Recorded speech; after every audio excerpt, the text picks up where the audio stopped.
શ્રી ગણેશાય નમઃ। મિત્રો, આપ જોઈ રહ્યા છો યુટ્યુબ ચેનલ ધાર્મિક વ્રતકથા। આપ સૌનું સ્વાગત છે। મિત્રો, અત્યારે નવરાત્રિ શરૂ થવા જઈ રહી છે। આજનો દિવસ નવરાત્રિનો પ્રથમ દિવસ છે।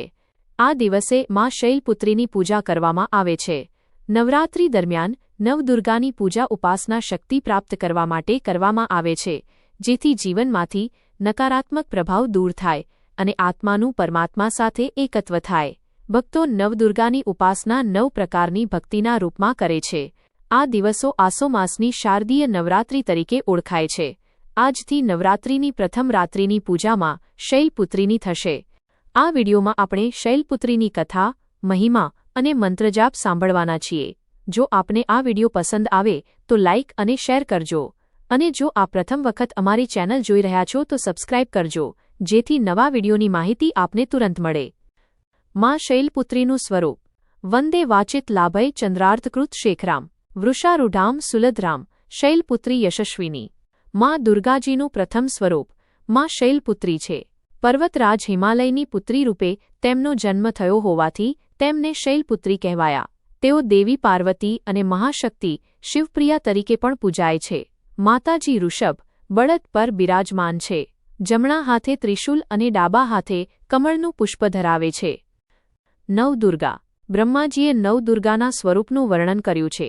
-1 શૈલપુત્રી, 2 બ્રહ્મચારિણી, 3 ચંદ્રઘંટા, 4 કુષ્માંડા, 5 સ્કંદમાતા, 6 કાત્યાયની, 7 કાલરાત્રિ, 8 મહાગૌરી, 9 સિદ્ધિદાત્રી। નવદુર્ગાની ઉપાસના કરનારા ભક્તો પર દેવીની કૃપા સદૈવ રહે છે। તેઓને તન, મન અને ધનથી શક્તિ પ્રાપ્ત થાય છે, જીવન સફળ બને છે અને અંતે મોક્ષ પ્રાપ્ત થાય છે। શૈલપુત્રીની કથા। પૂર્વજન્મમાં દેવી પ્રજાપતિ દક્ષની પુત્રી સતી તરીકે અવતર્યા હતા। તેમનો વિવાહ ભગવાન શિવજી સાથે થયો હતો। એક વખત દક્ષે વિશાળ યજ્ઞનું આયોજન કર્યું। તેમણે બધા દેવતાઓને નિમંત્રિત કર્યા, પરંતુ શિવજીને આમંત્રણ ન આપ્યું। જ્યારે સતીને આ વાત ખબર પડી ત્યારે તેઓ પિતાના ઘેર જવા ઉત્સુક થયા। શિવજીએ કહ્યું કે દક્ષ આપણી ઉપર રોષે ભરાયેલા છે। તેઓએ જાણી જોઈને આપણને નથી બોલાવ્યા, એટલે ત્યાં જવું યોગ્ય નથી। પરંતુ સતીનો આગ્રહ જોઈને શિવજીએ જવાની મંજૂરી આપી। સતી પિતાના ઘેર પહોંચી, પરંતુ ત્યાં કોઈએ તેમનું સન્માન ન કર્યું। માત્ર માતાએ જ પ્રેમથી આવકાર કર્યો।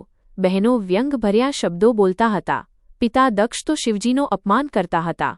આ બધું જોઈને સતીના હૃદયમાં ભારે દુઃખ અને ગ્લાનિ ઉત્પન્ન થઈ। શૈલપુત્રી દેવીની કથા અને નવરાત્રિ પૂજન। સતી દેવી પિતાના યજ્ઞમાં અપમાન સહન ન કરી શક્યા। તેમને સમજાયું કે ભગવાન શિવજીની વાત ન સાંભળી અહીં આવીને તેમણે મોટી ભૂલ કરી છે અને હવે તેની સજા ભોગવવી પડશે। પતિ શિવજીનો અપમાન તેઓ સહન ન કરી શક્યા અને યોગ અગ્નિ દ્વારા પોતાના શરીરને ભસ્મ કરી નાખ્યું। આ ભયાનક ઘટના બાદ જ્યારે શિવજીને ખબર પડી ત્યારે તેમણે પોતાના ગણોને મોકલી દક્ષના યજ્ઞનો વિધ્વંસ કરાવ્યો। ત્યારબાદ સતીનો જન્મ ફરીથી શૈલરાજ હિમાલયની પુત્રી તરીકે થયો અને તેઓ શૈલપુત્રી તરીકે પ્રખ્યાત થયા। શૈલ એટલે પર્વત અને પુત્રી એટલે કન્યા, એટલે કે પર્વતરાજ હિમાલયની પુત્રી। તેમના અન્ય નામો પાર્વતી અને હેમવતી પણ છે। ઉપનિષદમાં પણ કથા આવે છે કે હેમવતી સ્વરૂપે તેમણે દેવતાઓનો ગર્વ તોડ્યો હતો। આગળ ચાલીને શૈલપુત્રીનો વિવાહ ફરી સદાશિવ સાથે થયો અને તેઓ શિવજીની અર્ધાંગની બન્યા।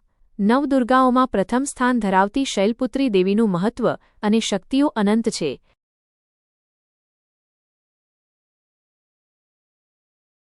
નવરાત્રિના પ્રથમ દિવસે શૈલપુત્રી દેવીની પૂજા કરવામાં આવે છે। યોગીઓ આ દિવસે પોતાના મનને મૂલાધાર ચક્રમાં સ્થિર કરે છે, જ્યાંથી યોગ સાધનાનો પ્રારંભ થાય છે। પૂજા દરમિયાન માતાને ઘી અને દૂધથી બનેલા ભોગ ધરાવવામાં આવે છે। દૂધની બરફી કે ખીરનો ભોગ ખાસ માન્ય છે। માતાને સુંદર શૃંગાર કરીને પુષ્પહાર પહેરાવીને પૂજા આરતી કરવામાં આવે છે। પૂજા વિધિ। ઘરમાં માની ચોકી પાથરીને લાલ કે પીળું વસ્ત્ર પાથરી દેવીની સ્થાપના થાય છે। પછી ઘટ સ્થાપન, અખંડ જ્યોત પ્રગટાવવી, પુષ્પ અક્ષત કુમકુમ અર્પણ કરવું અને મંત્રજાપ કરવો। મુખ્ય મંત્ર ઓમ શૈલપુત્ર્યૈ નમઃ અથવા ઓમ દુર્ગાयै નમઃ।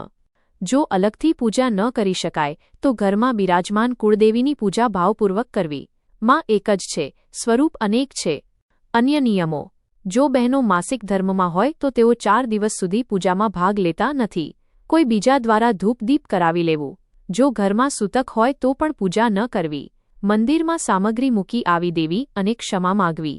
નાની બાળાઓ કન્યાઓને ભોજન ભેટ આપવી પણ ખાસ મહત્વ ધરાવે છે. કલશ સ્થાપના. કલશને સાક્ષાત માતાનું સ્વરૂપ માનવામાં આવે છે. ઘરમાં કલશ સ્થાપનાથી સકારાત્મક શક્તિ, ઊર્જા અને સુખ સમૃદ્ધિ આવે છે. જો મૂર્તિ કે ફોટો ન હોય તો માત્ર અખંડ જ્યોતને પણ માતાનું સ્વરૂપ માનવામાં આવે છે. ગરબા અને ધૂપ.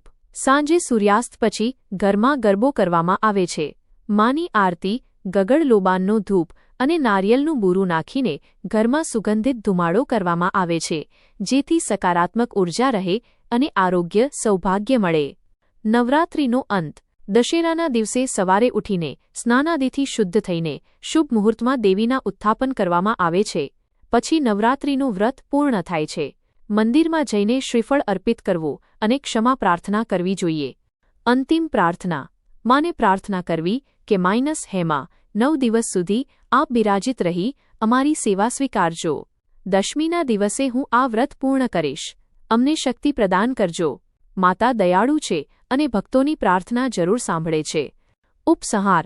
આ નવરાત્રિમાં માતાજી હાથી પર બિરાજિત થઈ આવી રહ્યા છે, જે સુખ, સમૃદ્ધિ અને ભગવાન ગણેશજીનું પ્રતીક છે. માં ગૌરી અને ગણેશજીની ઉપાસના કરીને ભક્તો મનોવાંછિત ફળ મેળવે છે. આ રીતે નવદુર્ગાની પૂજા કરીને ભક્તો જીવનમાં સુખ, સમૃદ્ધિ અને અંતે મોક્ષ પ્રાપ્ત કરે છે. જય માં શૈલપુત્રી. જય દુર્ગામાં. તમારું ઘટ સ્થાપન કે અખંડ જ્યોત પ્રગટાવેલી છે, જ્વારા વાવ્યા છે. માં, આ 9 દિવસ સુધી, નવરાત્રિ સુધી આપ બિરાજિત રહીને મારી સેવાનો સ્વીકાર કરજો. ભૂલચૂક ક્ષમા કરજો. 10મે નવરાત્રિ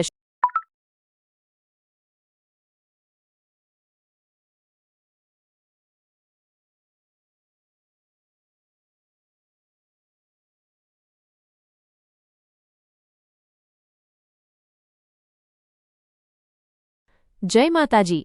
તમે જે પ્રાર્થના અને લાગણીઓ વ્યક્ત કરી છે તે ખૂબ જ સુંદર અને પવિત્ર છે. હું તમારી લાગણીઓને શબ્દોમાં એવી જ રીતે રજૂ કરીશ. માં શૈલપુત્રી. જય દુર્ગામાં. તમારું ઘટ સ્થાપન કે અખંડ જ્યોત પ્રગટાવેલી છે, જ્વારા વાવ્યા છે. માં, આ 9 દિવસ સુધી, નવરાત્રિ સુધી આપ બિરાજિત રહીને મારી સેવાનો સ્વીકાર કરજો. ભૂલચૂક ક્ષમા કરજો. 10મે નવરાત્રિ દશેરાને દિવસે હું આ નવરાત્રિનું વ્રત પૂર્ણ કરીશ કે અથવા તો જે આ ઘટ સ્થાપન કર્યું છે, અખંડ જ્યોત રાખેલી છે, તેને મંગલ કરીશ. હે માતા, અમને શક્તિ પ્રદાન કરજો. અમારી સેવાનો સ્વીકાર કરજો. આ રીતે પ્રાર્થના કરી દેવી. પહેલા દિવસે આ રીતે પણ માં દયાળી પ્રાર્થના અવશ્ય સાંભળે છે ભક્તોની. એવી માં જગતજનની, મહામાયા, જોગમાયા, દુર્ગા દેવીની જય. નવરાત્રિની આપ સૌ ભક્તોને બધાય શુભકામના, મંગલકામના. આ વખતે માતાજી હાથી ઉપર બિરાજિત થઈને આવી રહ્યા છે. સુખ સમૃદ્ધિના પ્રતીકરૂપ હાથી કે જે ગુરુનું પ્રતીક છે, ભગવાન શ્રી ગણેશજીનું પણ પ્રતીક મનાય. ગૌરી ગણેશજીની ઉપાસના કરીને ભક્તો મનોવાંછિત ફળની પ્રાપ્તિ કરી શકશે. એવા નવદુર્ગા નવચંડીને આપણે પ્રણામ કરીએ છીએ. યા દેવી સર્વભૂતેષુ માતૃરૂપેણ સંસ્થિતા નમસ્તસ્ય નમસ્તસ્ય નમસ્તસ્ય નમસ્તસ્ય નમો નમઃ. મિત્રો, મને સાંભળવા માટે ધન્યવાદ. આપ સૌને મારા જય શ્રી કૃષ્ણ. રાધે રાધે.